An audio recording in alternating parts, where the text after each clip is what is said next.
Your number 16 ranked University of St. Francis football team's response to dropping 10 spots in the poll was impressive, jumping out to a 42-6 second quarter lead in Southfield, Michigan on Saturday, en route to the 59-20 victory over Lawrence Tech. 5 different Cougars scored touchdowns, and senior wide receiver Dan Ricksy tied the school record with 4 receiving touchdowns. I was proud of how we responded. It was a positive response. We came out, we played like, our hair was on fire. We got after it.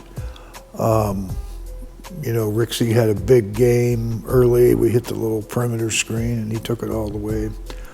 I thought Matt Crable played well. I thought Heath Simmons played well.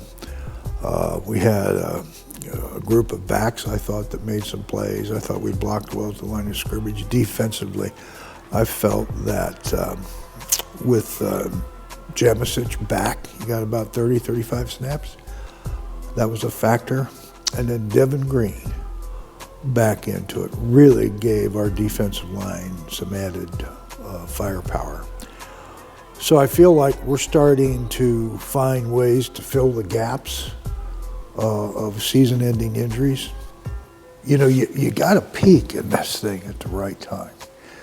And we made a big step last week, and I think it's going to be a huge step this week against Taylor, and they always play us tough. I have great respect for Taylor University. We're going to have to respond and be ready for a battle because it will be, and I do expect that we will. Yeah, well, like you said, Coach wasn't very happy with the loss we took the other weekend, and we weren't either. So, to come out, we planned on coming out very aggressive and trying to put our dominance out there, which we did. Like you said, scored within the first minute and a half, and we just wanted to go out there and execute to the fullest and just play our ball and try to get rolling again, back on track, and get on that path of peaking at the right time. Still don't know if we're at 100%, but the important thing is, we're getting there. We're getting better each day, and that was something that, since the Marion game we've been trying to focus on was, everybody realizes and knows that this team has, just outstanding potential. And after that game of, falling up short, and then even some of our wins we had where we, as a team, knew we didn't perform as well as we should have, that's just fuel for us to keep getting better each and every day. Senior Devin Green has battled injuries and played 3 positions throughout his career. Against the Blue Devils, the defensive end might have had his best performance to date.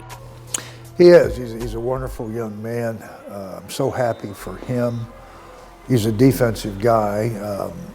We started out with him, moving him over to the offensive side because we had an abundance of defensive linemen early.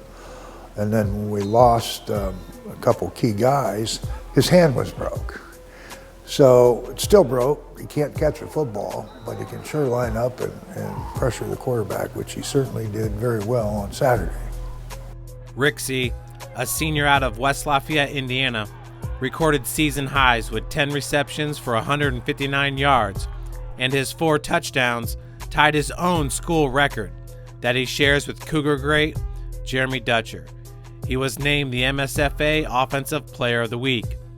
Dan now has 2,685 career receiving yards and needs just 22 more to pass Cam Smith at number 3 all-time in the program's history. Yeah, most of him. He's a talented young man physically. He's a very bright young man. Always tried to find a way to push the button to get him to realize of what he's capable of.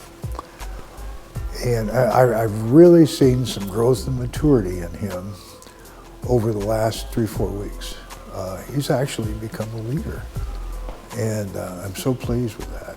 It's obvious, with his athleticism, he's going to make plays. So we just got to keep Danny going in the right direction. He's a fun kid to be around, and certainly is enjoyable to watch. That's crazy to me, it's things that you dream about when you're going to play college football and stuff like that. But I mean, I don't have any regrets with my career here. Coming to St. Francis was probably the best choice that I could have made. So being up there with that top tier type of guy like Seth Coate, you know, it's an honor in itself, you know, what he's done here and then what he's still doing. To just be up there in that same range as him on the you know, stat list is pretty cool. But I mean, you know, I just try to come out and, you know, work hard and get better and build my chemistry with my quarterbacks. You know, I got some great guys throwing me the ball, and I mean, I just try to go out there and do what I can do. Against Lawrence Tech, Ricksy caught touchdown passes from both Matt Crable, who was 21 of 32 for 299 yards with 4 touchdowns, and Heath Simmons, who finished 7 of 9 for 89 yards and 2 scores. Half of Dan's 24 career touchdowns have come from Crable, who Dan sees as a great competitor. He just has a lot of heart. I mean, that's one of the things that really stands out to me. Like, you see it in the Siena Heights loss. You know, we're down. It's probably not a good chance we're going to make a miracle happen this year, and you see him giving it his all, trying to get every extra yard he can, scrambling out of the pocket and stuff like that. So seeing something like that, a quarterback who's willing to, you know, go out there and put his body out there, even with the injuries he has, you know, you might see him slide every once in a while, but you can tell, like, he doesn't want to just go down. So that's one of the things that I really love about Matt, is that, you know, he goes out there, you know, even everybody makes mistakes, and despite the mistakes that he might make in a certain game, like, he's going to come back and, you know, he's going to want to win the next rep, you know, and he's going to play hard for everybody else out there. I think one of the big things about Heath is the way he moves in the pocket. That kid, you know, it's kind of deceiving with how his size and how big he is, and, you know, he's not like the fastest guy like Matt, but inside the pocket, it's like he's just so fluent and just moves around and is able to keep his eyes downfield, which is something huge for him, you know, because he doesn't really have that speed to get out of the pocket like Matt does. Matt can, you know, evade the pressure and then get out and, you know, make something happen on his feet, where Heath will get out of the pocket and avoid the pressure and then keep his eyes down the field and be able to make a throw. So that's one of the best things that I've seen from Heath. And one of the best things we've seen from Ricksy throughout his career is his playmaking ability, which is probably his most valuable attribute to Cougar football.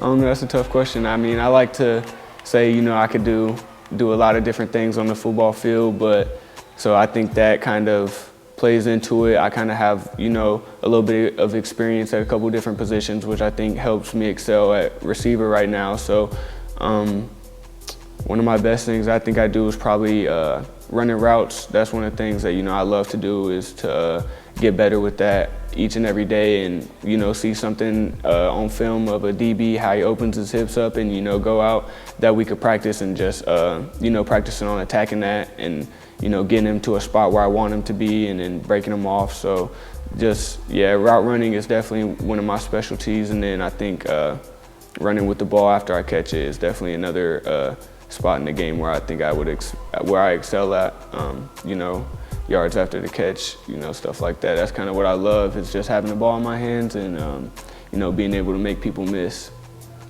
After falling 10 spots in the NAIA coaches poll, USF comes in at number 13 this week, up 3 spots after the win over the Blue Devils, with only 1 game remaining. Receiving votes, Indiana Wesleyan upset number 14 Siena Heights 28-21 on Saturday, and now number 2 ranked Marion has games at Siena Heights and at Indiana Wesleyan to finish the season. There's no gimmies throughout the schedule. Lawrence Tech's going to be good too. The team we just played, you can tell they've got talent. They're just young. Next year they're going to be a contender as well. But Marion's sitting on top of it. And then, you know, you go to St. Francis, Siena Heights, Concordia, and now Indiana Wesleyan. I was not surprised with Indiana Wesleyan knocking off Siena Heights. They got them at the right time.